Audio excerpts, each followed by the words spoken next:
this is a topic that I've wanted to do in recent weeks, and it's been kind of there's been kind of a subtle nudging by some viewers of the Gig Geezer channel in which they have asked about how does one get their MC number. So it's all going to work out where they're going to get a very detailed answer in this segment of the Gig Geezer, and also hopefully this will help others. Now, according to the U.S. Department of Transportation, companies that operate commercial vehicles transporting passengers or hauling cargo in interstate commerce must register with the Federal Motor Carrier Safety Administration, FMCSA, and they must have a DOT number. The same thing goes for transporting hazardous materials even within state borders, or what's called an intrastate commerce. So, question first of all is, I gotta go it this way because they are somewhat, I'm not gonna say interchangeably, but they are linked when conducting business. First of all, what is a DOT number? You've probably seen on the side of vehicles on the road, like the big tractor trailers, you'll see USDOT and then a number series. That serves as a unique identifier of the company for the purpose of safety audits, compliance reviews, inspections, crash investigations, all the safety stuff that may be linked to a company. So even with my transport and delivery operation, I have a USDOT number. You'll see on the side of my van a DOT number at the top number, and then the next number, an MC number. So, do you need a USDOT number? According to the U.S. Department of Transportation, if you're transporting hazardous materials, hazmat, within state borders or interstate commerce, you'll need one. If the vehicle that you're operating has a gross vehicle weight rating, GVWR, of 10,001 pounds or more, or a gross combination weight rating, which is the vehicle plus whatever apparatus that you use with that vehicle, say like say like a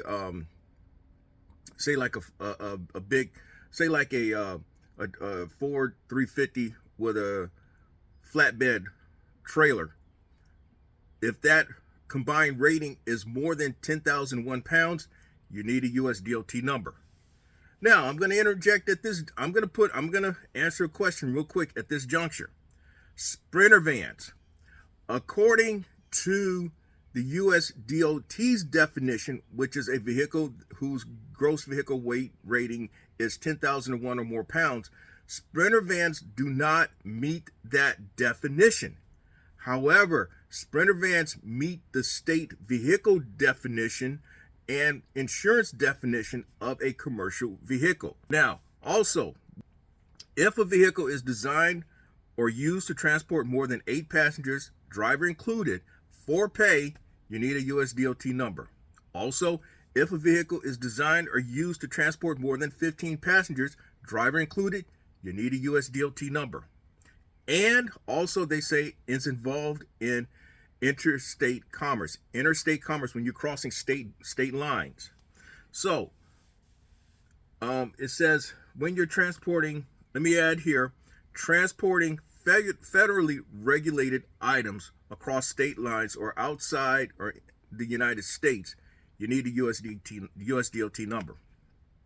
So based on those qualifying marks by the USDOT, for that reason, a USDOT number may not be required for someone who operates a Sprinter/cargo van, but it is advisable. And I'll go further.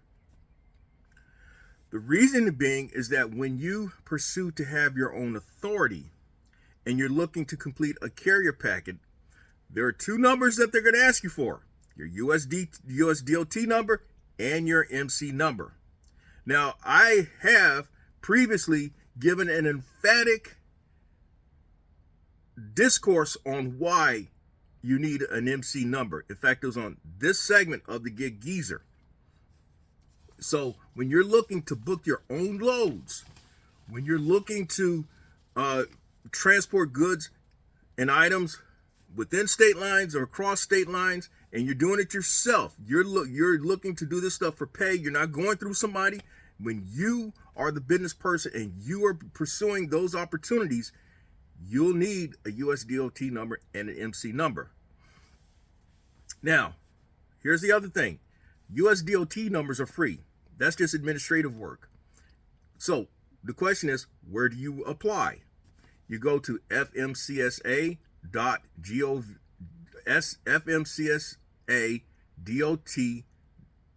fmcsa.dot.gov.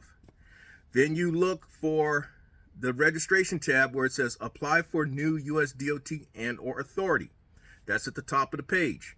Then you should then see welcome to the unified registration system. So when applying for the USDOT number, all the information will be completed in a form MCS 150. The main thing is that you don't want to do like I did, and that you mark that you have a straight truck or a box truck. That's what a straight truck is, when you don't have one. That's how you trigger the USDOT audits and the rationale that you need to have a USDOT safety inspection. Now, if you do make a mistake and you do like I did, you'll have to go back in, complete another form MCS 150, and make the corrections. And when completing it, you'll upload that information on the USDOT website, and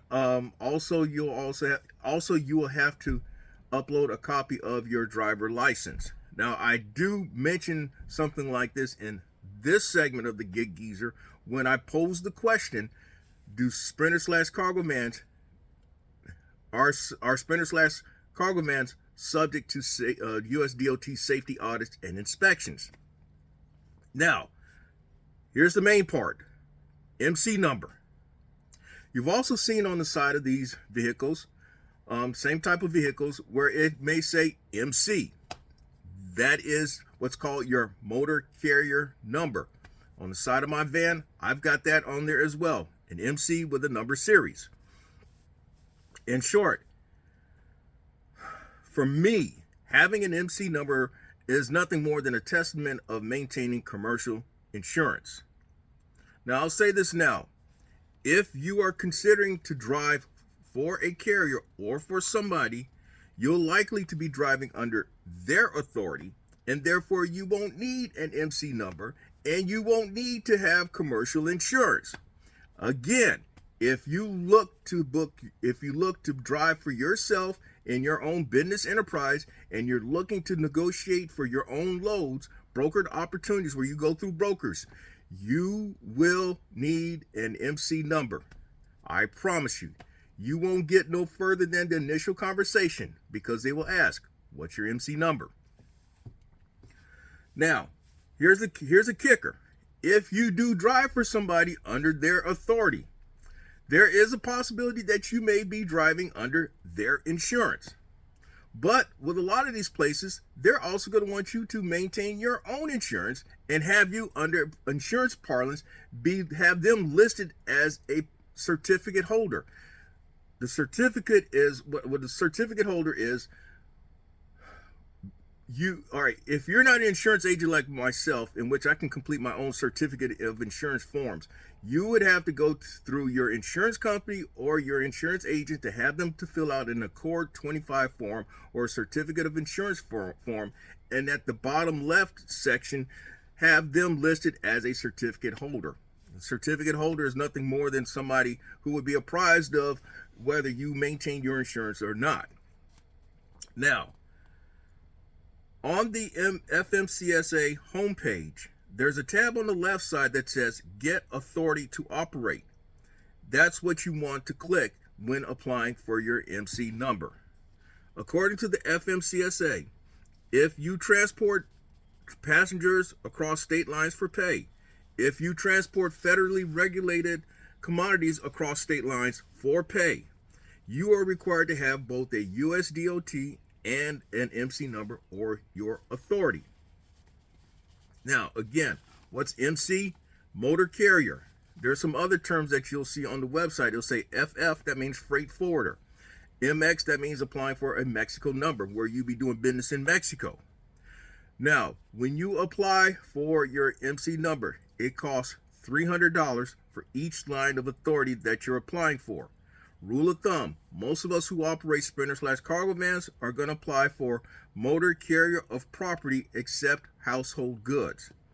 Now, if you happen to apply for motor carrier of property with transporting household goods, that is an additional $300. But there's also a bunch of other administrative stuff that you'll need to be required to complete and register for.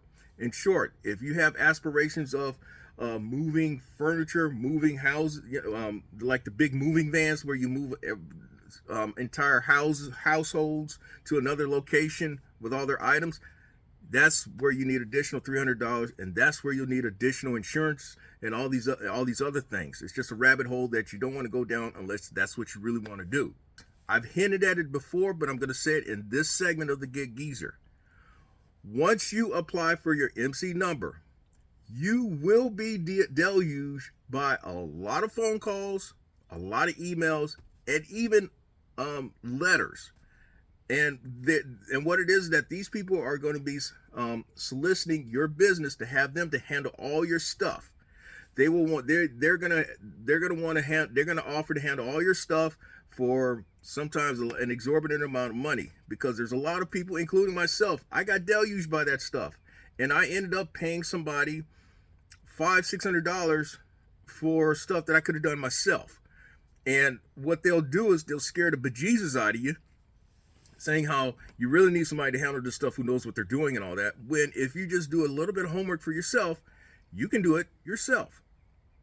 Now, according to the USDOT and FMCSA, what they told me is that, like the IRS and any other federal agency, if they want to contact you, they're going to communicate to you by letter, and you'll know when you have communication from them. That is how I was contacted about a safety audit. It was by letter. And then I called them, follow up to find out if this is true, blah, blah, blah. And they told me, yes, that we did send this letter. And yes, we only communicate to you by letter. Now, you can communicate to them by letter or by fax or by phone. Now,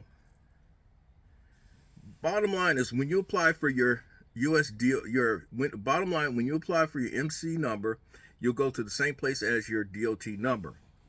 The DOT number is issued on the spot. You will then receive notification by mail or email about your MC number. Now, I mentioned about insurance. Regarding insurance information, you can apply for your MC number without insurance, but you will have to maintain commercial insurance once your MC number becomes active. When does your MC number becomes active? It becomes active 3 weeks. 3 weeks and 1 day, basically, because that's how I've noticed online. 3 weeks and 1 day after your MC number has been issued. I applied for my MC number and USDOT number on January 3rd, 2023. The DOT number, automatic. That's listed in the system. The MC number was also listed in the system. However, it did not become active until January 24th, 2023. Now, most people understand that when you're dealing with brokers,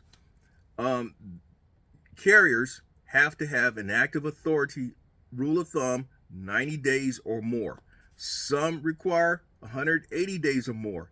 I've seen some that require 270 days or more, and I've seen some that says 1 year or more, and I've even seen one that said 2 years or more. Now, when you do apply for commercial insurance, according to the USDOT, you need to maintain $300,000 combined single limit liability, along with $50,000 cargo insurance. When you are trying to deal with brokers and other places, they're going to look for, with their carrier packets, just about all of them are going to require for you to maintain $1 million combined single limit coverage, $100,000 cargo insurance, and a $1 million slash $2 million, $1 million per occurrence, $2 million aggregate for each policy year commercial general liability insurance. Is where do you find that insurance? Most people end up applying with Progressive. There are some other places out there, but I'm just going to say rule of thumb, most people apply through a Progressive. But I would recommend to search your local insurance agent or a local insurance agent within your state, because they're going to know better than I am within your state. If you're outside of South Carolina, if you're in South Carolina, I can answer a question, more than likely answer that question. But if you're outside of South Carolina, I can't answer that question. So consult with your local insurance agent. But the other reason why I say Progressive rule of thumb is that because they offer all three: limited liability coverage, cargo coverage, and general liability. It's all in one hit. I do know of someone who has his general liability with a different person, and then his liability and cargo coverage with the same insurance carrier.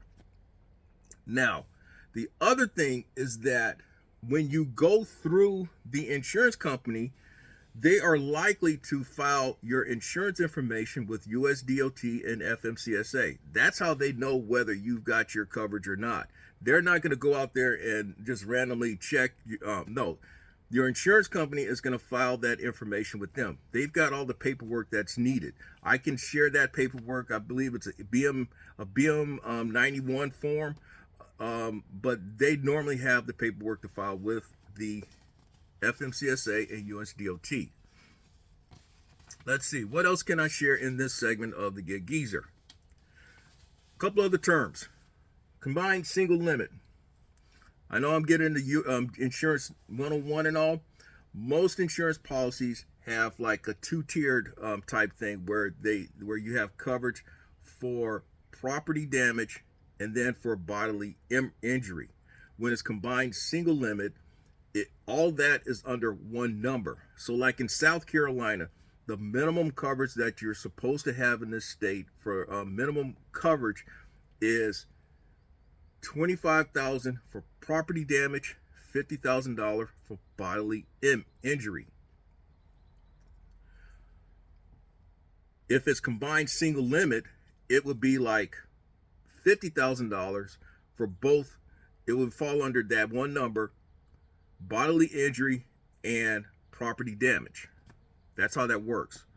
The other part of the coverage, cargo coverage, obviously that's covering for the contents that is being carried within your van. Typically, I guess 100,000 is the rule of thumb number. The last one is commercial general liability.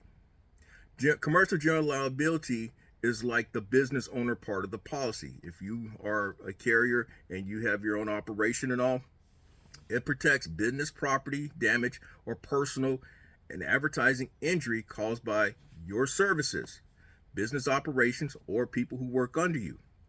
In other words, commercial general liability policy may cover legal fees, cost of property damage, and help qualify for leases and contracts. In other words, and it may also pay for medical bills, but it may qualify for leases and contracts in that when you are, for example, what's a good example? Like when I have shared my office as an insurance agent, part of my agreement with the people I lease office space for is having commercial general liability. And for that particular space, for that particular office space, I have to maintain commercial general liability so that in case somebody trips and falls and claim that they broke their neck in my office, that coverage protects me. Let's say that if somebody claims that what's a good example? Let's say that somebody claims that they slip and fell by standing or by walking around my vehicle because there was an oil slick that flowed from my vehicle. My commercial general liability policy is likely to cover me in that situation. So I've talked for about 20 minutes or so in this segment of the Gig Geezer, and I think I've covered everything there is to cover about MC number, commercial insurance, USDOT number. So you got it all in one swing. Again, if you're looking to apply for an MC number, go to fmcsa.dot.gov.